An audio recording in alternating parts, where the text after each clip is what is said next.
Victorinus Affaire. Le maître rhéteur de Rome. Gaius Marius Victorinus, dit Affaire qui veut dire l'Africain, est un grammairien et célèbre maître de rhétorique berbère et citoyen romain de la grande noblesse, né en 290 à Tagaste sous Caras aujourd'hui situé dans l'est de l'Algérie, et décédé en 364 à Rome. C'est un professeur de rhétorique et philosophe néoplatonicien, qui a vécu durant le règne de l'empereur Constance II. Victorinus est avec Maxime de Madore et saint Augustin, un des plus grands rhéteurs de l'Empire romain. Athée notoire, puis agnostique convaincu. Il finit par se convertir dans sa vieillesse au christianisme.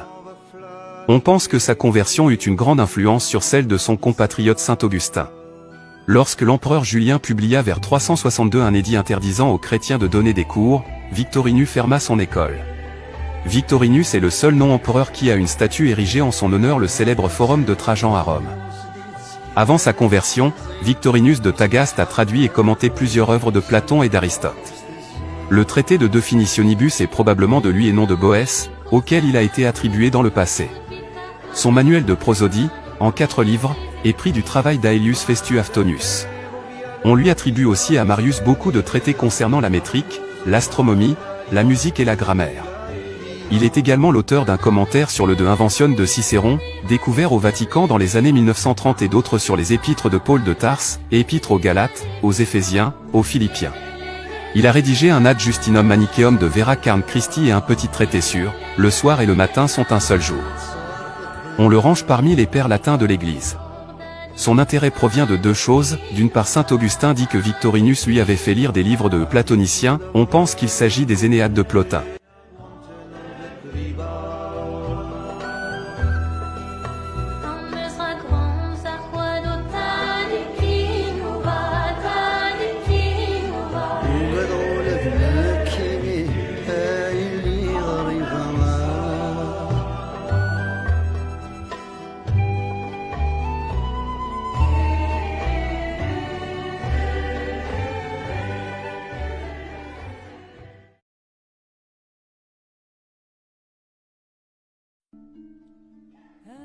Capella.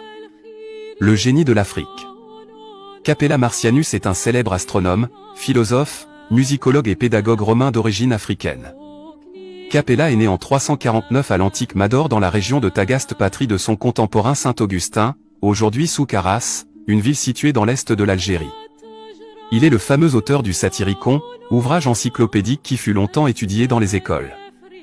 Cet ouvrage se compose de 9 livres, dont les 2 premiers, intitulés Des Noces de la Philologie et de Mercure, sont une espèce de roman philosophique servant d'introduction, et dont les 7 autres traitent des 7 arts libéraux, grammaire, dialectique, rhétorique, géométrie, arithmétique, astronomie, musique. Cet important ouvrage est écrit d'un style rude et souvent obscur. Capella s'y démarque du système de Ptolémée sur un point souvent remarqué. Il écrit « Vénus et Mercure, bien qu'il ait des levers et des couchers chaque jour, n'entourent cependant pas la Terre de leur cercle, mais ils tournent autour du Soleil en faisant un circuit plus étendu, et placent enfin le centre de leur cercle dans le Soleil. » Capella fut un savant encyclopédique. Il touchait à toutes les sciences. Il fut avec son compatriote saint Augustin, le premier à écrire sur la musique et à rédiger ses premières lois et règles. On dit aussi qu'il fut bien avant Copernic le premier à avoir défini le sens de l'orientation solaire. En son honneur, la NASA a donné son nom au plus vaste des cratères de la Lune ainsi qu'à la plus brillante des étoiles de la constellation du Cocher. Marcianus Capella rédige à Carthage, en Afrique, une composition en 9 livres, en vers et prose latin, intitulée Les Noces de Mercure et de Philologie. Les 2 premiers livres décrivent les fiançailles et le mariage de Mercure, Parole et Raison, et de Philologie, Celle qui aime raison, et l'apothéose de celle-ci. Mercure donne en cadeau de noces à Philologie 7 servantes qui ne sont autres que les 7 arts libéraux. Les livres 3 à 9 contiennent les descriptions que chacune de ces servantes ou sciences fait de son art, constituant ainsi une véritable encyclopédie, la seule encyclopédie antique et païenne qui ait été connue du Moyen-Âge chrétien latin, auquel elle fournira ses personnifications des arts libéraux. Manuel de base des écoles carolingiennes, sans cesse commenté, elle est ici insérée dans un corpus d'auteurs classiques, Juvénal, Lucain, Horace et Terence.